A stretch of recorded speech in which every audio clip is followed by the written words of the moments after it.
Allah Subhanahu wa taala berfirman di dalam Al-Qur'an, faqala Allah taala fi kitabihil karim wa huwa asdaqul qailin, a'udzu billahi minasyaitonir rajim. Ya ayyuhalladzina amanu taqullaha haqqa tuqatih wa la tamutunna illa wa antum muslimun. Wahai orang-orang yang beriman, bertakwalah kepada Allah Subhanahu wa ta'ala, dan jangan kalian mati kecuali dalam keadaan muslim atau dalam keadaan Islam. Ayat ini sebenarnya sudah tidak asing bagi kita. Bahkan ayat ini menjadi satu di antara rukun dalam setiap mimbar Jumat disampaikan oleh khatib. Ini harusnya menjadi warning, menjadi ibrah, menjadi catatan untuk kita bahwa sejatinya selangkah kaki kita adalah langkah menuju alam kubur. Memang realitasnya fenomena ini sering kita lupakan, sering kita abaikan. Seakan-akan malakatul maut, malaikat Israel itu masih jauh hendak menghampiri kita. Padahal malaikat Israel itu senantiasa sewaktu-waktu bisa saja datang mengambil nyawa dalam jasad kita. Lantas apa yang sudah kita persiapkan selama ini? Bukankah selama 7 hari kita di rumah almarhum ini senantiasa mendoakan beliau, mudah-mudahan Allah Subhanahu wa ta'ala mengampuni daripada kesalahannya.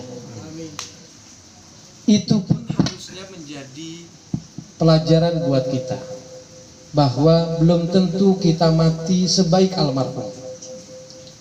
Bahkan saya pribadi dengan tegas menyatakan bahwa almarhum itu adalah orang baik, orang yang humble, orang yang setiap ketemu siapapun tidak pernah membusungkan dadanya, tidak pernah membawa sifat keakuan dalam dirinya. Padahal kalau kita lihat status sosialnya, ya beliau sudah masuk di atas kategori rata-rata, tapi beliau buang itu semua. Ketemu si fulan senyum, ketemu si fulan senyum, tidak membeda-bedakan orang. Ini yang menjadi kehebatan dari almarhum. Dan saya menyaksikan itu saat beliau ziarah bareng saya ke Jawa Timur. Itu luar biasa, beliau membantu sesama, membantu salah satu keluarga dari istri Mas Ai saat ini, yaitu Habib Dodoy, yang beliau sepuh itu dibantu, dipapah ya saat berjalan. Itu hebatnya beliau. Bahkan kematian beliau itu adalah suatu yang indah. Beliau malamnya ngaji bersama kami di RW 15, masih dalam keadaan ceria, masih dalam keadaan diskusi, dan sholat subuh pun berjamaah di Masjid Raya At-Taqwa. Masih berjumpa dengan beberapa handai taulan. Tiba-tiba sepulang dari masjid, cerita dari mami, itu luar biasa. Beliau memeluk istrinya. Bayangkan, belum tentu kita bisa seperti itu. Ya mudah-mudahan ini beliau selama ini berkhidmat bersama kami di Nahdlatul Ulama, beliau hampir tidak pernah absen. Dan ini semakin membuat saya khususnya sebagai pengurus ranting Nahdlatul Ulama Pisangan Baru menambah keyakinan bahwa Hadratus Syekh Kiai Haji Hasyim Asy'ari, pendiri Nahdlatul Ulama, menyatakan dengan tegas bahwa siapa yang ikhlas, yang tulus mengurus Nahdlatul Ulama, insya Allah doanya beliau mendoakan husnul khatimah sampai 7 turunan anak cucunya. Dan itu dibuktikan oleh Allah Subhanahu wa ta'ala di hadapan saya. Beliau meninggal dengan mudahnya. Secara syariat beliau sudah selesai menunaikan kewajibannya di dunia selama ini. Kita buktikan, anak-anaknya sudah sukses, anak-anaknya sudah menikah, sudah mempunyai penghasilan sendiri, istrinya pun demikian. Itu merupakan satu peninggalan beliau yang bisa kita katakan sukses. Bahkan beliau meninggalnya pun sudah menunaikan sholat subuh. yang belum tentu kita semua bisa selesai, bisa purna menjalankan kehidupan ini kembali kepada Allah Subhanahu wa taala. Kita doakan beliau husnul khatimah. Amin. Dan terbukti pada malam ketujuh ini banyak handai taulan yang datang menunjukkan bahwa almarhum adalah orang yang baik, almarhum adalah orang yang soleh, yang senantiasa tidak terputus amal kebaikannya. Daripada kita semua doa-doa untuk beliau. Amin ya robbal alamin. Ini juga disampaikan oleh baginda Nabi kita Muhammad SAW bahwa hari ini khususnya bagi keluarga almarhum untuk senantiasa aksiru min zikril maut, untuk senantiasa memperbanyak mengingat akan kematian. Tujuannya apa?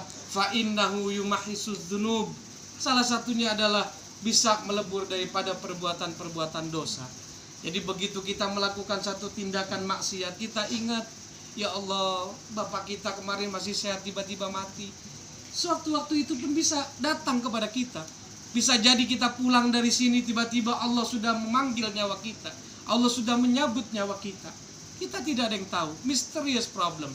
Kematian itu tanpa syarat. Tidak melihat yang tua, muda, wanita, laki-laki, balita. Tidak melihat itu semua. Idza jaa ajaluhum la yastakhiruna sa'atan wa la yastaqdimun. Kalau sudah tiba ajalnya, tidak ada yang bisa mengakhirkan dan tidak ada yang bisa memajukan. Ya, kita senantiasa berdoa, ya Allah biha, ya Allah biha, ya Allah bihusnil khatimah. Yang kedua kata Nabi, apa tujuan dari kita memperbanyak kematian? Wa yuzahidud dunya. Kita akan menumbuhkan sifat zuhud di dalam diri kita terhadap dunia. Artinya kita tidak akan terlalu sibuk dengan kehidupan dunia, tapi kita menjadikan kehidupan dunia ini adalah sebagai mazra'atul akhirah, sebagai bekal, sebagai ladang untuk menuju kehidupan yang abadi. Hakikatnya Bapak almarhum Syafruddin bin Haji Muhammad Siddiq sekarang ini sedang meniti, sedang menuju kehidupan yang abadi sampai nanti proses yaumul mizan dan akan menentukan apakah itu masuk ke dalam surga atau nerakanya Allah Subhanahu wa taala. Tapi mudah-mudahan beliau husnul khatimah. Di dalam kuburnya itu diterangkan oleh Allah Subhanahu wa taala, mendapatkan kebahagiaan kubur, dijauhkan daripada siksa kubur. Amin ya rabbal alamin. Bagaimana cara kita menyikapi kehati-hatian dalam hidup ini agar kita mempersiapkan kehidupan untuk menuju kehidupan yang abadi, yaitu mempersiapkan kematian kita. Rasulullah Shallallahu Alaihi Wasallam itu sudah senantiasa mengingatkan kita. Sebagai penutup saja agar tidak terlalu larut malam, satu hadis yang dikutip oleh Nabi kita Muhammad Shallallahu Alaihi Wasallam, beliau mengatakan, ittaqullaha haitsuma kunta. Bertakwalah kamu dimanapun kamu berada. Jadi bertakwa itu bukan hanya saat kita berada di majelis, bertakwa itu saat hanya ada di musola, ada di masjid. Tapi kata Nabi, haitsuma kunta, dimanapun peganglah yang namanya takwa. Saat kita berada dalam komunitas, apapun itu namanya, takwa itu pegang. Sehingga kita punya pegangan sandaran yang kuat. Kita tidak akan terpengaruh oleh hal-hal yang menjerumus kepada hal yang maksiat. Kalau kita punya dasar takwa, kita pegang dimanapun itu berada. Di kantor pun demikian, di tempat pekerjaan kita demikian, dimanapun itu pegang yang namanya takwa. Kemudian kata Nabi Muhammad SAW, wa atbi'is sayyi'ata al-hasanata tamhuha. Yang kedua adalah pesan dari Nabi Muhammad SAW, iringilah perbuatan kesalahan atau kemaksiatan yang kita lakukan dengan kebaikan. Manusia itu adalah tempatnya lupa dan dosa. Tidak ada manusia yang tidak pernah melakukan maksiat. Tidak ada manusia yang tidak melakukan kesalahan. Tapi tutuplah kesalahan itu dengan kebaikan. Yang mudah-mudahan kebaikan itu akan menghapus daripada maksiat-maksiat, kesalahan-kesalahan yang mungkin kita lakukan, baik secara sengaja maupun tidak sengaja. Misalkan tadi kita sudah melakukan kesalahan, tutup dengan istighfar, tutup dengan sedekah, tutup dengan perbuatan baik yang lainnya. Itu pesan Nabi kita Muhammad sallallahu alaihi wasallam.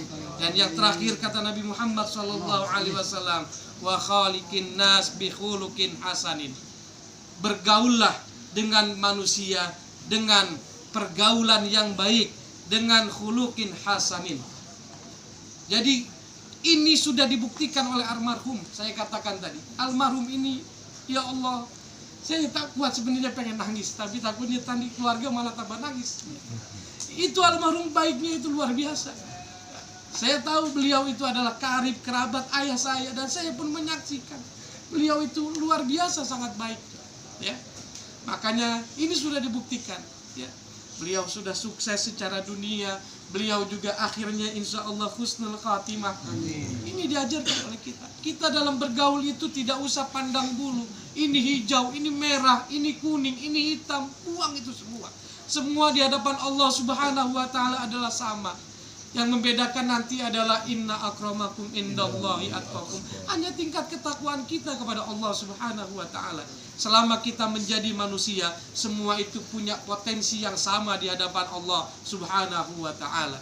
Jadi bergaulah kepada siapapun dengan baik, dengan peribahasa tutur kata yang baik, dengan bahasa tubuh yang baik. Jangan angkuh, jangan sombong. Semua itu sama dari Allah Subhanahu wa ta'ala. 3 pesan inilah yang disampaikan oleh Nabi Muhammad SAW agar senantiasa kita berhati-hati dalam menjalani kehidupan ini yang sejatinya adalah kehidupan. Langkah kaki kita adalah langkah menuju alam kubur. Mudah-mudahan kita semua yang hadir pada malam hari ini, khususnya meninggal dan diwafatkan oleh Allah Subhanahu wa ta'ala dalam keadaan husnul khatimah. Amin ya rabbal alamin. Itu saja sedikit yang dapat saya sampaikan, mudah-mudahan besar manfaatnya.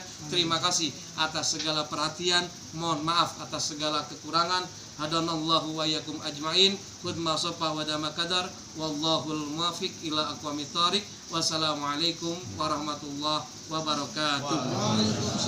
Mengambil berkah doa penutup oleh sesepuh kita.